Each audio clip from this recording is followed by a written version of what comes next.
আমি আজকে একটা নিরামিষ ঘুগনি করছি। দেখুন এই মটরটাকে আমি একটু হলুদ, একটু নুন আর দুটো তেজপাতা দিয়ে এটাকে প্রেসার কুকারে সিটি দিয়ে দিয়েছি। একদম নরম হয়ে গেছে। এবার আমি এটা রান্না করব। মটরের ঘুগনিটা করার জন্য আমি মটর সিদ্ধ করে নিয়েছি আর এই আলুটাকেও ছোটো ছোটো করে কেটে নুন হলুদ দিয়ে একটু ভেজে নিয়েছি।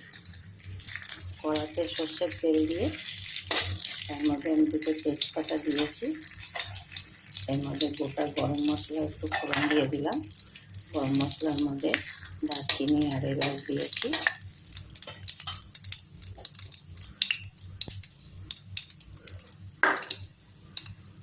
এর মধ্যে আমি একটু গ্রেট করা আদা দিয়ে দিয়েছি।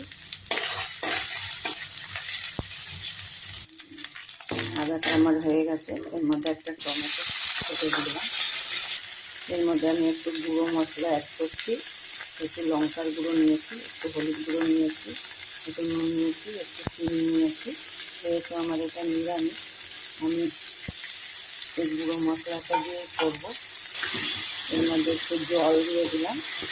এর মধ্যে আমি একটু হিং দিব। হিং আছে, একটু হিং নিরামিষ তো, একটু হিং দিলে ঘুগনিটা ভালো হয়। মশলাটা দেখুন আমার কষানো হয়ে গেছে।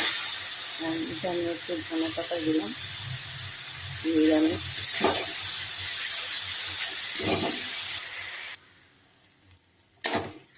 আমি মটরটা দিয়ে দিলাম ধনে পাতাটা দেওয়া। এবার আলুটাও দিয়ে দিলাম। আমি এর মধ্যে একটু জল অ্যাড করলাম।